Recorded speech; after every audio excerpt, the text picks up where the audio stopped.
Masih bersama saya Budiman Tanurjo di satu meja The Forum. Pak Agus Wijoyo, Gubernur Lemhanas 2016-2022. Banyak kontroversi, banyak polemik yang terjadi. Sebaiknya pembahasan Undang-Undang TNI ini gimana jalan keluarnya, Pak Agus?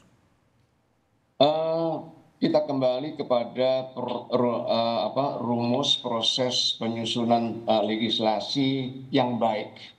Bukakan untuk konsultasi publik seluas mungkin. Jangan takut dengan pendapat-pendapat yang berlawanan, yang berbeda dengan kita. Mungkin ilmu dia lebih daripada ilmu saya, gitu ha. Dan juga yang menyusun itu, seperti tadi saya katakan, yaitu bahwa fondasi pengetahuannya itu harus kuat. Dia tahu bagaimana untuk memanage kekuatan militer dalam sebuah sistem politik demokrasi. Karena begini, warga negara sipil itu kan jauh lebih besar jumlahnya, kuantitas dan kuantitasnya daripada TNI. Mengapa kok TNI yang harus dibawa masuk ke sipil? Gitu. Kalau di negara maju, sipil-sipil yang berkualitas itulah yang masuk ke dalam fungsi pertahanan, terutama dalam teknologi, terutama dengan ilmu-ilmu yang mutakhir, gitu. Sebuah negara yang mengandalkan dirinya kepada tentara tidak akan maju. Karena tugas tentara itu terbatas. Apa itu pertahanan nasional? Apa itu pertahanan nasional? Memenangkan perang. Hanya itu saja. Tapi kalau sipil kan punya keleluasaan untuk menimba ilmu, bidang-bidangnya luas, dan mereka bisa sampai tingkat yang paling tinggi. Jadi sekali lagi, itu harus didaya gunakan, dan tidak sebaliknya sedikit-sedikit ke TNI. Karena TNI itu sudah, kalau TNI itu dibawa ke sipil, nanti tanpa kita terasa postur pertahanan kita akan merosot. Karena satuan-satuan TNI itu tidak akan terlatih. Satu lagi adalah penempatan TNI di ranah sipil. Kalau nggak salah istilahnya itu jabatan sipil, bukan organisasi sipil. Kalau organisasi sipil, isi organisasi itu 200, tentara bisa ditempatkan di 200 kursi itu di mana saja. Padahal yang disebutkan adalah jabatan sipil. Jabatan sipil itu adalah jabatan dalam suatu lembaga yang membutuhkan kompetensi dan spesialisasi militer. Oke. Dan itu satu kursi. Baik. Dan di tempat lain. Itu yang ingin saya katakan. Baik, Pak Gus. Usman, jadi banyak kontroversi. Apa yang Anda yang solusi terbaik dalam posisi sekarang sebetulnya? Solusi terbaik saya setuju dengan Pak Agus, yaitu diperluaslah konsultasinya dengan kalangan masyarakat, akademisi, kampus-kampus, dan juga para ahli di bidang pertahanan dan di bidang militer. Supaya pemerintah dan DPR bisa mendapatkan masukan sebanyak mungkin.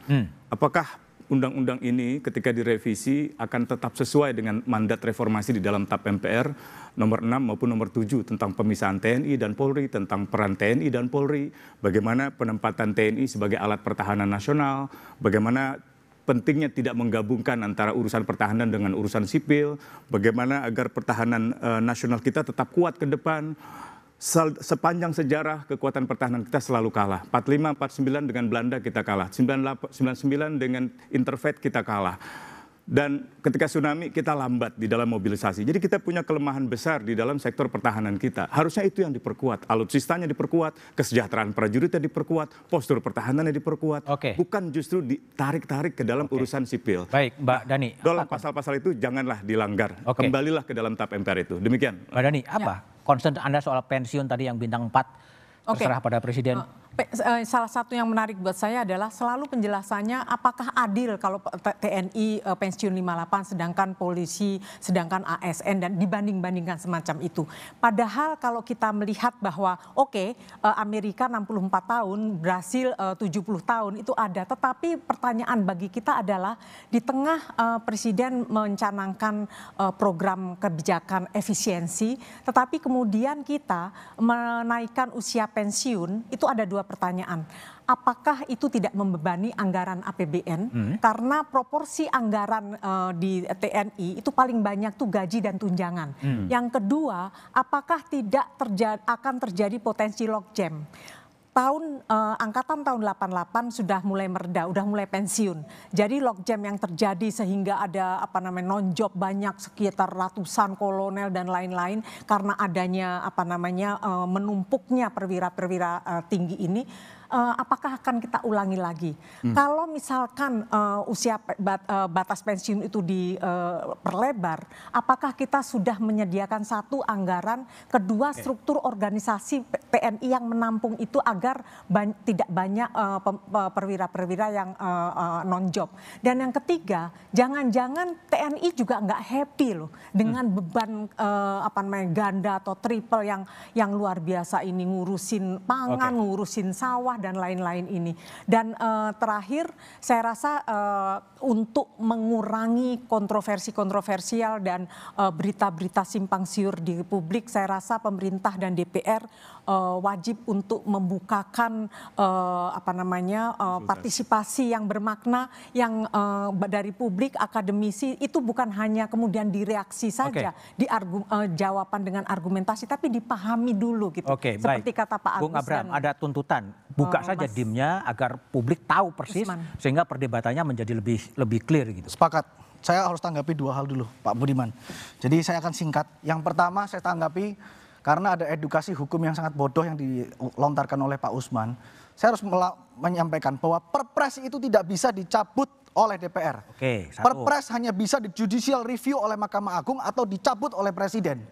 Itu yang ingin saya sampaikan. Jadi apabila Perpres itu masih ada, berarti aturan itu masih berlaku sampai dibatalkan. Itu satu yang pertama yang ingin saya sampaikan. Yang kedua, saya ingin berterima kasih kepada Pak Agus, Pak Syarif dan Ibu. Masukan dari senior-senior akan kami pertimbangkan untuk dimasukkan ke dalam panja. Saya juga sepakat dengan pendapat dari Pak Syarif terkait dengan umur tadi akan kami bahas secara detail. Saya juga nggak mau Pak kalau masa umur 70 masih bisa jadi. Ya, itu harus ada batasan yang jelas. Tentunya semua masukan dari masyarakat akan kami lakukan melalui RDPU maupun nanti selesai panja pun saya juga akan membagikan hasil dari panja. Selesai panja? Selesai nanti pembahasan tanggal 16. Setelah selesai baru dibagikan? Karena ya kalau misalnya nanti mengikuti sosial media saya selalu update, itu yang saya bisa lakukan. Untuk bisa melakukan kalau misalnya kita ada waktu yang lebih panjang kita akan bahas dimnya satu-satu, di sini juga nggak ada masalah. Tapi kita akan berusaha seterbuka mungkin. Dan kedatangan saya hari ini di satu meja ini adalah sebagai keterbukaan komunikasi.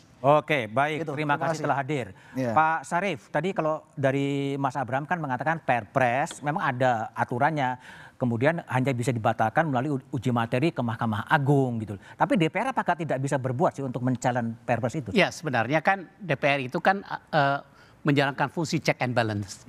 Apa yang dilakukan oleh pemerintah, eksekutif dalam hal ini, DPR itu punya hak untuk mempertanya. Bisa dalam bentuk interpelasi, bisa dalam bentuk hak menyatakan angket dan sebagainya, ya, atau hak bertanya dan sebagainya.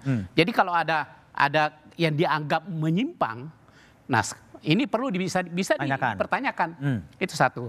Nah yang kedua, ya kita ini menyangkut masalah check and balance, ya kan? Ini perlu dihidupkan. Ya itu saya akan berhenti sampai situ karena kita akan membahas tentang undang-undang.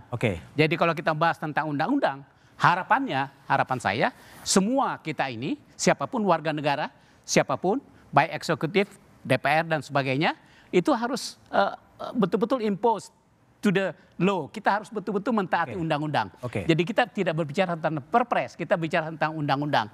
Nah, saya menyambut baik statement Panglima hari ini atau kemarin mengatakan bahwa sebagai implementasi daripada Undang-Undang 34 menyangkut masalah perwira TNI yang ditempatkan di jabatan sipil harus mengundurkan diri atau pensiun dini. Saya pikir itu udah bagus. Kalau tidak, pendek? Ya, kalau tidak tentunya Panglima dalam hal ini bisa memfollow up. Ya, apakah dia ke kiri, apakah dia ke kanan, ataukah bagaimana? Karena ini kan kalau statementnya demikian tentu yang penting realisasinya seperti apa? Baik Pak Syarif. Nah, yang kedua, yang saya ingin sampat ya, revisi Undang-Undang TNI 34 ini tentunya semangatnya adalah kita harus betul-betul semangat reformasi TNI. Nah, kalau ada yang mengatakan revisi undang-undang itu harus menambah, Saya juga malah berpikir bukan hanya menambah tapi mempersempit lagi. Oke, mempersempit ya. Oke, baik ya. Pak Syarif Hasan, Mas Abram, ya. Mbak Dhani, Pak Sulman, dan Pak Agus Wijaya telah bergabung di satu meja The Forum. Reformasi 1998 telah menempatkan ABRI lepas dari politik praktis. Tahap demi tahap, citra ABRI meningkat dan menjadi lembaga dengan citra positif tertinggi, bahkan berada di atas lembaga kepresidenan. Diskursus soal revisi Undang-Undang TNI jangan sampai mengembalikan memori publik pada era Orde Baru. TNI profesional untuk menjaga kedaulatan negara menjadi harapan semua pihak. Demikian satu meja The Forum malam ini. Sampai jumpa pekan depan. Selamat malam dan terima kasih.